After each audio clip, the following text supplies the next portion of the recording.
Hello and welcome to the latest episode of Athlete's Journey, Winning On and Off the Field, a special podcast series looking at the financial journey of athletes through the eyes of some of Australia's most influential sporting figures. I'm Brent Read, and today I'm here with Ambassador Chris Lawrence and GWS star Steve Coniglio. Welcome, Steve. Thanks for having me on, boys. It's great to have you on, mate. There's now, obviously, we'll start at the begining. Take us through your journey to the AFL. Where'd you start? Where'd the interest develop? And I guess how'd you get there? Yeah, it's a long way from Western Sydney, that's for sure. But it was a different West in Western Australia. I grew up in Perth. Obviously, for those that know, AFL is huge in Perth and WA, and so for all my childhood, really, footy, AFL, and cricket was all I really wanted to do. And it wasn't until probably.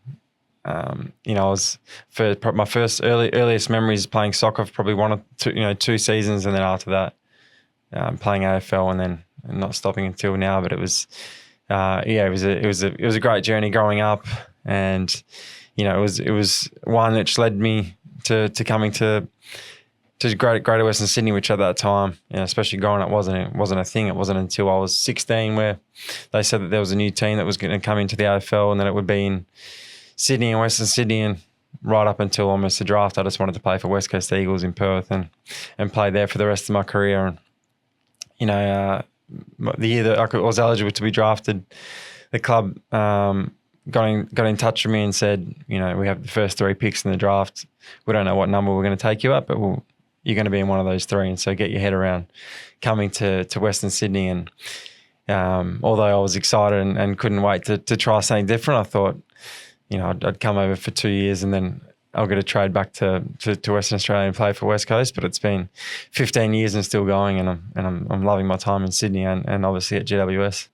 You played a bit of cricket too, right, as a kid? Yeah. Played a lot of cricket. So those 2 sports, how did you juggle them when you were a bit younger, and what led you down the AFL path, I guess? Yeah, I think they helped each other really. It was different, obviously a different skill set. My eggs went all in one basket, and then I was 17, about to turn 18, and I could be drafted, and so I needed to make a decision at that point. Cricket were really keen on me staying, and we're trying to figure out what that looked like in terms of in the West Australian setup, and obviously Greater Western Sydney were there and really keen to make me one of their players. And so it was a really difficult situation. I love both of them, and I probably, at times would think, no, I'm going to give cricket a go. And everyone was in my ear saying, it's harder. There's only 11 spots. But that kind of fueled me. I really, wanted to test myself in that environment. And then, like all good decisions, I guess you just have that feeling deep down in your heart. And even though it was on the other side of Australia, I thought, I'll give AFL a go. And if I can do cricket at a later date, I'll do that. But really, really comfortable with the decision when I made it, and still am today. Was there a deciding factor? Was there any moment then you knew that, talk about you knew in your gut, but that you thought, that's swaying me to choose AFL? No, it wasn't a moment specifically. It probably helped that the footy season had just started, and so usually your favourite sport would be whatever you're playing at that time, and so that probably helped a little bit. But also, there was something about, and you would know this, Chris, something around that, performance, around testing yourself both mentally and physically, and trying to see what's possible with that really kind of probably helped my decision a little bit. I really wanted to do that. And as I said, if I didn't excel in it, then maybe I can try cricket at a later date. But there was always that physical and mental barrier, which I had a little taste at that point, obviously in footy, but eventually when you get into your career and you go through pre-seasons and that feeling that you get from completing stuff like that was probably a driver at that point. Yeah. I want to ask you, you spoke about being drafted and those mixed emotions, going to Western Sydney because you wanted to play for the West Coast. How did you find those first couple of years? Because I got to know you when you moved across there, living locally with a lot of the players. And even though, the first couple of years on the field, the team wasn't successful, the group that started, you guys formed such a close bond. Tell us about those first couple of years at the Giants. Yeah, well, that's funny. We're obviously on the same podcast, but we probably met, 15 years ago now, but it was the concept around at that time. We drafted, 30 out of the 40 guys in the squad, 30 were 18-year-olds, and so the idea and strategy behind that was to have everyone living together, and so we're all in the Breakfast Point area, living with each other. Either you're in the same building or you're a minute away from someone else, and so that was an awesome time, and honestly something that's very foreign to anything the AFL has ever done, or maybe even a sporting club has done before. But the partnerships and friendships that we made through that time is something that we still hold dear today, and I think it's what made the club successful in those early years, was having that environment. And so, as you said, we had 2 wins in our first season, 1 win in our second season, but besides, every Monday after a review, you wouldn't be able to tell, because it was about what else we were trying to create beyond that. Where we would have been numerous times, the Palace Hotel. It was where we'd usually meet on a Saturday afternoon, but it's not always the way with alcohol, but a lot of times in that situation, that's how you can really get a grasp of the group and get everyone together, particularly after losses all the time. And it was a special time. Obviously, after a couple of years, guys decided to move out and choose where they wanted to live. But it was a great time in terms of friendships, and I really appreciate all the West Tigers boys during that. Even for us, it was NRL was very, very foreign, but yourself and Benji, Timmy Maltz, and all those boys were always going above and beyond to make sure we felt welcome. Yeah, it was just on that. It was always a great day when, as a footy player, you play a Friday night game, you have a win, you can just enjoy the weekend. And there were so many times, and around that time, there was a lot of players living in the inner west and really close. So the Palace Hotel at Mortlake, shout out to Billy Young. So we always used to go there, and obviously most of the Giants games were on a Saturday afternoon, and when they were playing locally, they'd always come back to the Palace Hotel after game. Not just the players, but it was the entire, the coaching staff, everyone involved with the club, because there was so many people who had relocated, from interstate to there, and it was just so good to see how close not just the players but the whole playing group were. And it was even better. We used to love when you come back there, because it used to be on the AFL. The AFL credit card used to go behind the bar, and used to fun. So I think even all the locals used to love when you come back, because everyone drank and ate for free that day. Yeah, 100%. Gubby Allen and Craig Lambert with the card. It was so good, and that's what we get to know these boys. And as Stephen said, like initially, the success wasn't there on the field, but you could always see that once these guys developed, they, like all good sides do, they're playing and then developing together and they're building that connection. And it was so good to you see them being able to do that. I'm intrigued by, you're a young kid from Perth, right? Always dreamt of a plan for the West Coast Eagles. You get a phone call from GWS saying, we're going to draft you. Get ready to move to Sydney, right? And those first few years are going to be difficult because you're a new team. How did you come to grips with that in your head, that you're going to have to pack up, move across the country, leave behind your family, turn your back on the club you always wanted to play for? How did you come to grips with that, I guess? Yeah, I guess it's a really good question. I think for me, I grew up kind of, my mum's English, my dad's Italian, but I grew up very Italian around family. So all my family is still, Christmas night should be 50 people, all my cousins and everything. So very, very tight knit family. And as Chris said, it kind of became that. Like it became that pretty quickly. We're all 18-year-olds, with no family, and so we had to become each other's family. And particularly around that 18, 19, 20, 21, you go through a lot of different life stages with people, different things happen, and you go through all that together. And so, I knew we were going to lose. I thought we'd win more than we did, but then I guess the way I've been brought up, thinking about loyalty, thinking about, what has the club given me so far? What can I leave at this club? If I left, why am I going back? What can I create here? All these things were kind of going through my mind, and quickly, you realise that we had the nucleus to do something really special with the personnel and staff, but not only the players, but my loyalty became to the club, and I actually loved it. I just loved Sydney. I loved, particularly, in that time in a Western Sydney. multiculturalism was everywhere, and I kind of felt like I was at home, and it still feels like that now. And so, yeah, it became that, and it became my team. We talk about you became a leader at that footy club, right? You started as a young bloke, became a captain, a leader of the footy club. How did that, I guess, those early years form your leadership mentality or help turn you into a leader? Yeah, I always had aspirations to do it one day, and then we had some really good captains, Luke Power, Phil Davis, and Callan Ward, and also just guys around that had done it in different clubs. But I'd always kind of seen was always put into leadership groups at a younger age, and then was vice captain for a long time before I became captain. But I guess Toby Green and I are still the only two from that original class, but there was probably 4 or 5 of us that really took it upon ourselves we're going to be the ones to drive this group forward. We went on a great curve to 2019 when we were in our first grand final, but it was built around guys like myself and Toby Green and Jeremy Cameron, the kind of 18-year-olds at that time, mixed with the experienced guys like Callan Ward and Phil Davis, Tom Scully, that were kind of already there. And then we had different guys coming in through at different times, but the loyalty was there, and I really was desperate for us to succeed. And there was like I said, the nucleus around the group was filled with guys that wanted to do the same. You spoke about you had that nucleus over the last sort of 10 years in particular. You've come close a few times with some grand finals and some prelims and finals. How's that been and felt getting so close? And what's the mentality to try and get back there to try and win that first flag?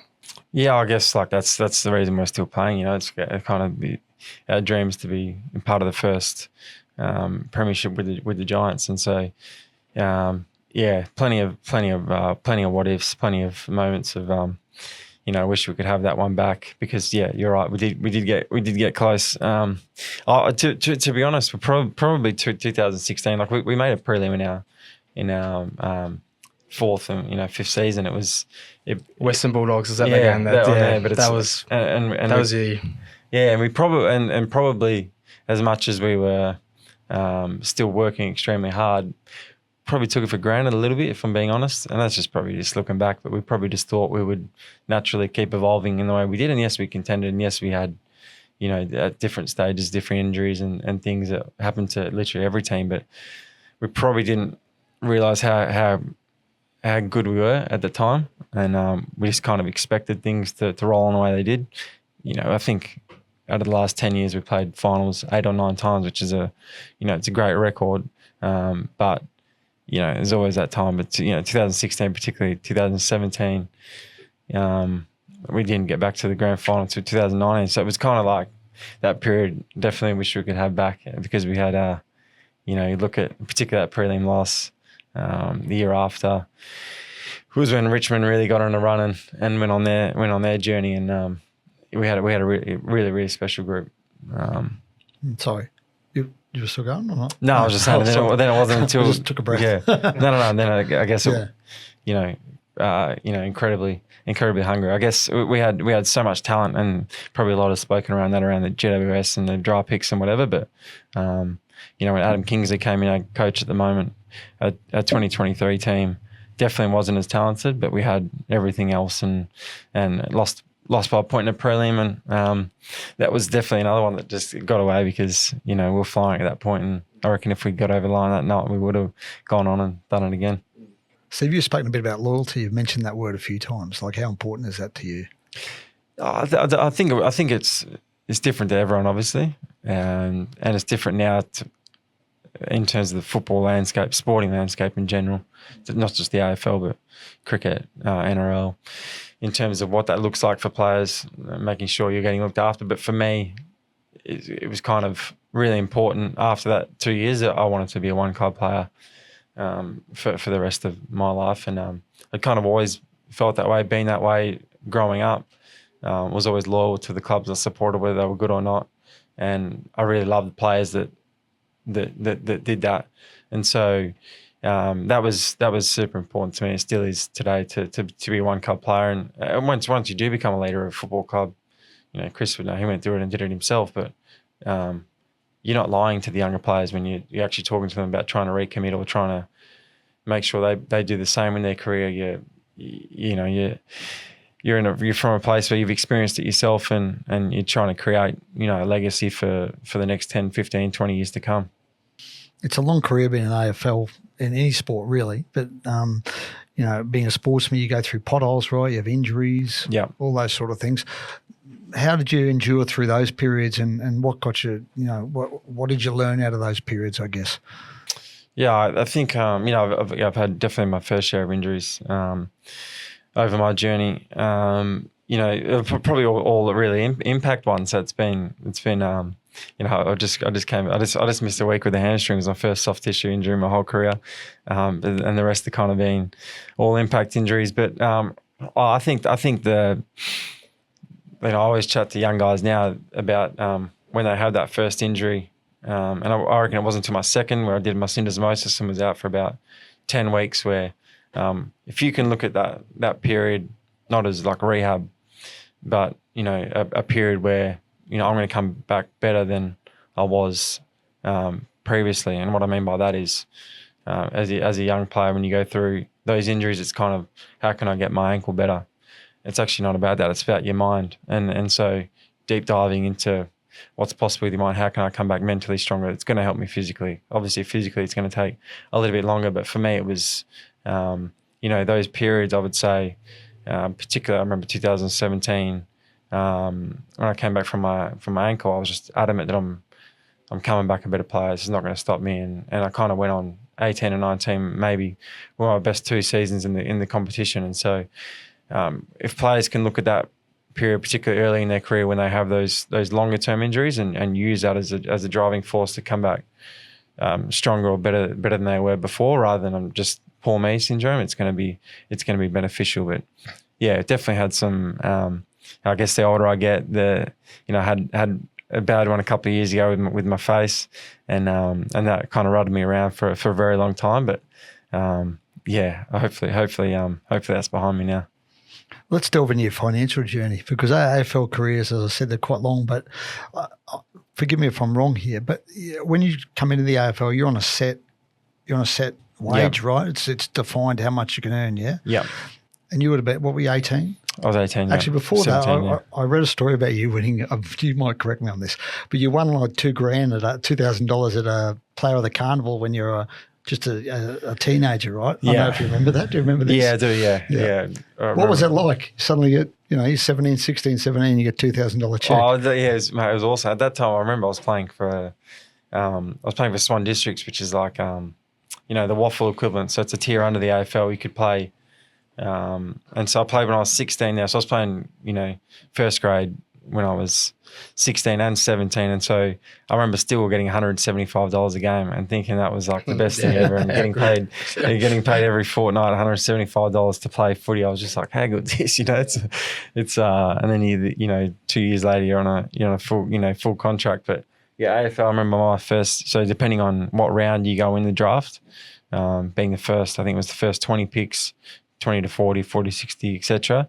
And then it was a set, 2-year contract, your first one. So when I got drafted to GWS, it was, 2 years and then set for a first round draft pick. Did you lash out anything? Did you spoil yourself? Nah, definitely not at that point. It was just, even now to be brutally honest, and I, am big on, I guess the gratitude piece, but when I'm driving to work every day, I'm like, I'm doing what I dreamt of as a kid. And so the fact that I get paid to do that is a blessing in itself. And so, at that point, yes, I was getting just over $100,000 for my first two seasons, but I would have done it for 175. And that was kind of the thing that, at that point I was really, blessed and grateful about. You had obviously a majority of the players in the squad when you first started were obviously a young squad. I know for myself, when I was young coming through, you often, chat to the older and senior players just for advice around all areas of life, finances included. Was there anyone you lent on in your team or in around the club to support you with any of the off-field finances? Yeah, I think from a finance perspective, we just didn't have like we had a few experienced guys, but just not a heap. We were all kind of, there was 30 of us that were 18, and then there was kind of guys that were, 35 at the end of their career and coaches. So it was, yes, of course, if you could go back, I'd love to have better and stronger conversations with people at that time. But it was kind of like, I remember us, I'm number 3, still am. First year was sitting with, an AFL legend, Israel Folau. He was only there for a short amount of time, and I remember just locker room conversations and Izzy being like to me, "Bro, you got to get into childcare centres. You just got to get into childcare centres." And he was like, he's like, and so it would have been good advice. Exactly. Advice. And he's like, I mean that, but we didn't really have that at that time, and I probably wasn't thinking a heap at that point. It wasn't until probably a couple of years after I really started to think more about my finances and what I would want for the future. Did in terms of your financial sort of journey when you're a young bloke, who did you, I guess, learn your financial habits from? Was it your parents? Was it like, who did you sort of get that grounding from in terms of? Yeah, I'd say my parents. I'd say a couple of my cousins and just family in general that have done different things in their journey, and then quickly through my manager or agent, chatting to him, and then getting a financial advisor was one of the first steps that we went through in terms of trying to put a portfolio together. But along that journey, at that point, I reckon around probably 19, 20, I started, really deep diving into reading and YouTube. It became, really popular. And so reading and watching different things about, successful people and what they're doing. And, I really always took a fancy to, but otherwise my journey was formed around, I guess, my family and financial advisors a little bit, and then what I was learning. Yeah, how important is that to you? Because obviously, all athletes, like everyone does, you've got your advisors for every specific area, and your player agent, your manager, your accountants and things like that. But you mentioned you want to do your own research, education and knowledge. How important was that to you to at least have an understanding of the things that you might get involved in, whether it's from a financial point of view or anything outside of footy? Yeah, probably still be the number one lesson if a young kid asks me now around financial ownership and taking, if you're taking, you got to take care of your own career, and that's not just on the field but off the field as well. And so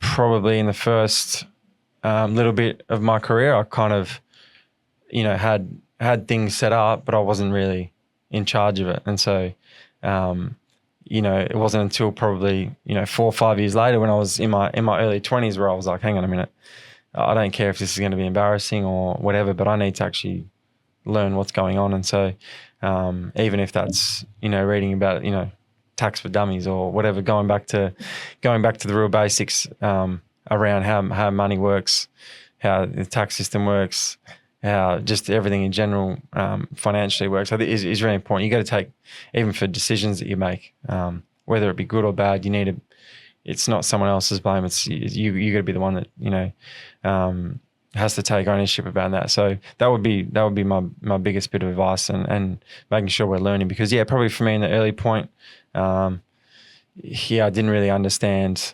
everything that was going on in terms of my financial. I was happy and I knew I had money in my account.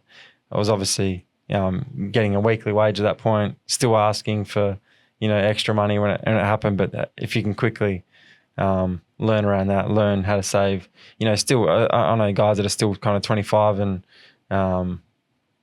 still trying to ask their manager for money, where, at that point it's kind of like, you need to have everything.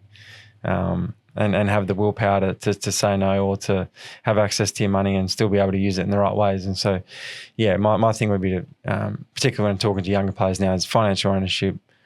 Even if you have to dumb it right down, go and learn everything from the very start. Where did you invest your money early on, and how has that changed over the years, the past decade or so? Because obviously you earn a lot more, I guess, further on in your career, right? Yeah. It was largely, and probably still a little bit with through property. I remember I bought my first, I bought an apartment in Melbourne as my first purchase. Then went on to purchase something in Queensland, in Brisbane, a couple of years after that. And so largely property, a little bit through some share portfolio as well, some short and long-term stuff as well that I had a little bit of interest at the time. But largely around property, yeah. Obviously, and then during that, which we can touch on as well, some hospitality venture that we went down as well. And so, a little bit diverse in terms of portfolio way, but and then that's kind of what I was really interested in and trying to make it look like as well. That would probably be my other advice is, with that financial ownership piece when talking to younger players is, you've got to figure out what you think is the best strategy going forward, and it's not just what your financial advisor says, what your mate says, what your mentor says. They're all great people to have, and I encourage everyone to have those mentors, financial advisors, etc. But you've got to come up with a path and a strategy that you're comfortable with and you're all over. Touching on the hospitality piece, and I know Reedy doesn't want to ask this question, and correct me if I'm wrong, it's Macellaria? The butcher that cooks. He obviously eats there a lot. He obviously eats there a lot. I love it. It's great food. Tell us how you came into being a part owner of that and that journey, and not only having that as something from a wealth management financial point of view, but something of an interest outside of sport. Yeah, I guess for me, I had a mentor, still a great friend of my business partner, where every second Wednesday we'd go and have dinner at Macellaria, the first ever restaurant they had, which was sole owner and a 12 to 15 seat restaurant. And so we'd always eat there, and would obviously fell in love with the food, and was for about a year and a half to 2 years trying to convince the owner to, can we come on board and can we expand this thing? We thought it would be an amazing idea to take it down to Melbourne, an area that we were probably more familiar with in terms of, what that would look like, particularly around a sporting precinct. And so that was our idea. And eventually we convinced him to, we opened up in Newtown first, and then Richmond in Melbourne after that. And then we obviously expanded in Bondi, but I guess hospitality probably, obviously being Italian and being around it growing up a little bit, and it was always a real, something for me that I really wanted to get into, and I guess along with an investment, being around something I could learn. And obviously, hospitality is a very, very hard business. I wouldn't be my first recommendation to everyone out there, but definitely the lessons that you learn through anything in life, let alone just a business or a small business like ours. It's been a great journey. We closed down the Melbourne business in COVID, and still obviously have the restaurant in Bondi. But it's been a great journey, and I've learned a lot out of it. Yeah, tell me about that, because a lot of athletes look at starting a business either whilst they're playing or when they're finished. What are some of the key lessons that you've learned from running the business? I think you got to deep dive. I've found as well, I've played my best football on the field when I'm doing stuff off the field. It's taken me almost 10 years, but I'm about to finish a Bachelor of Business degree, which, like I said, it's taken me a very long time, but I've got an interest in that. But I found when I study and when I can take my mind away from football all the time, it's going to help me on the field as well. But reading a P&L, making decisions, learning through something like COVID, cost of goods, how can we, staffing, different stuff that just pop up every single week. during this time, social media, how to best utilize that, everything that goes within. And you're not going to get that unless you're actually in the business and having those conversations. And obviously, when your money's on the line, it means a hell of a lot more. And so, it's been a great learning process. Hospitality, as I said, it's still very hard business, but it's been definitely enjoyable one. How important was it you did that with people you knew, people you were connected with, I guess? Yeah, I guess it's a little bit unknown initially. I went in with a mentor of mine, so that was always a good thing. And now, we've been involved with the same guys for over 10 years. I think guys will know within themselves, and particularly with young sportsmen, doesn't matter whatever code that you play in, there's going to be so many opportunities and investment opportunities put in front of you. Put 10 grand into this, put 20 grand into this, here's 50 grand, I've got the best idea. The amount of times, Chris, you would have heard that over the time from different people you just bump into. But for me, definitely one bit of advice, if it sounds like it's too good to be true, then it probably is. And that's something that I've always, found with the business that I went into, like Machelleria. I didn't have a whole heap of understanding around hospitality, but I had a great gut feeling around the people that were involved in it. Obviously, doing my background into what was already existing, what can potentially be, and do I have trust and faith in the people as well? Then, if you know in yourself, and then whether that goes great or bad, again, come back to financial ownership. You're not blaming them, you're blaming yourself. Do you see yourself coming to the back end of your career? Do you see yourself working in the restaurant? Are you going to manage a restaurant in retirement? Have you thought about that? I don't think so. I don't think so. I'm lucky that there's. You could be the maitre d' on the door. Yeah, I could probably do that. Actually, that'd be it. I'm not great in the kitchen, so I won't be behind the kitchen. That's for sure. Because I think you're off contract. You told us. Is yeah, that right? Yeah. Have you thought about have you thought in your head what's the plan from now moving forward? Have you got to that point yet?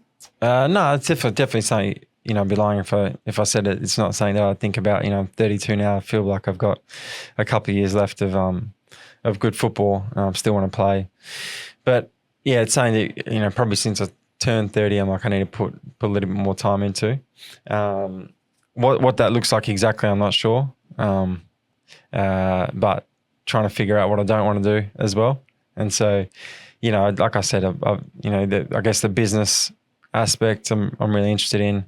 I love AFL. I love soccer. That's my two passions in terms of sporting sense and what I can give back there. And it probably isn't just one job that I would do kind of 5 days a week or 6 days a week, whatever it may be, maybe over a couple different little things. But I do, that's kind of my. Although I'm trying to still play really good footy and in the background, still learning, still studying and still trying to figure out kind of what that next step looks like. When the time is for you to obviously make that transition, you mentioned obviously you got a lot of interests. Do you think you'll end up or have some attachment to sport and still remain in sport in some capacity, whether it's in the AFL? Is that something you thought about? Yeah, I would love to in some capacity. It doesn't it doesn't have to obviously be an AFL, but I love sport. I love what it's kind of the opportunities that it's given me. I love the place that it plays within society, and so wherever that may be, whatever it may be, I'd love to still stay involved in some regard. But like I said, it's probably just not all sport for me. Yeah. What about in terms of looking back now? When you look back to an 18-year-old Steve Coniglio, what advice would you give him? Yeah, it's a good question. Both financial and sporting, I guess. Try and come up with AI before someone does it. That would have been that would have been a good one. Look, I think to go back to what I said at the start around, owning a career is financial ownership, and so taking care of your career on the field and off the field. If that means dumbing things right down and learning from the start, then 100% do it. Learn about property, learn about tax, learn about money in general. I guess one thing I've always kind of held on to, and something that I heard early is, the art isn't around making money, it's about holding on to it. And so for me, I've always kind of had that in my mind, and yes, I've kind of been blessed so far with a 15-year career, knowing what you're on for the next, 1, 2, 3 years, and being able to plan around that. But I would say those 2 points, having mentors around you. So who are the most influential people around you in terms of your financial, ownership? So mentors, financial advisors. If it's the advice of your agent and family that you trust, take advice from them. But then ultimately, you have to come up with your strategy and plan for how you want your portfolio to look like from from an athlete's perspective. And I think owning those decisions around that, and having knowledge where you're not just putting blind faith into people, would be my advice. And I guess I've done it in small ways, and every athlete or person would say they'd love to do one or two things differently. But I think for the large part, making sure that circle around you is super tight. So, we spoke a lot about your career, obviously on the field and off the field. Is there a question that we didn't ask that you think we should have? That's a really good question. That's a really good question. Things that I've probably wasted money on over the time. I guess there's something for everyone. I think you probably nailed everything. I guess the point around, the people know you've got, you have cash, and so particularly when you have contracts played out in the media, my point around, if it sounds like it's too good to be true, it probably is. I think is a really good lesson for any young player. Don't just get excited with, what's said in front of you. Yeah, I just want to touch on that there, because it is like a lot of players and people outside of sport are probably surprised how much players do get approached, again, with business opportunities, and it might even be family and friends, asking for money in all aspects, because they see, again, a contract, in the public eye about what you signed, and they see an opportunity, it might not be coming with ill intentions, but I think it's really important for young athletes to understand, number one, if you're on $500,000, it doesn't mean you're getting $500,000 in your pocket. Tax, super, agent fees. Like, first of all, it's about really being clear, but then being able to understand, and as you said before, say no to whether it's family, friends, or business opportunities. Did you find that hard? And have you seen other players who have maybe struggled to separate themselves and who have maybe said yes to opportunities without really investigating them properly? Yeah, 100%. I think you make some really good points, particularly around when you hear look, exactly what you just said then. So if you say someone's on, if your contract's $1 million, if it's 47 cents to the dollar, so then you're almost at 500. Then your agent fees, probably looking at 50 on top of that. Rent, depends on the situation, maybe another 50 on top of that. You're already down to 400 living. If you have an investment already, and so quickly it's still great money, but it's nowhere near the $1 million that you think is going to be in your account come the end of the season. And so, quickly, like I said, educating yourself around that, being able to say no to people. And I think that's probably another really good point. Is early in my life or career, I reckon I was just like scared to say no if I was in different things in life, and probably financial stuff as well, even with the people that were really close to me and recommending things to me. Having the ability to say no, and within yourself if you feel really passionate about something, being the ability to say no is probably another really good one I probably should have said. All right. That's a good piece of advice to land on. Thanks for joining us, Steve. And thank you for joining us on Athlete's Journey. Stay tuned for the next episode soon.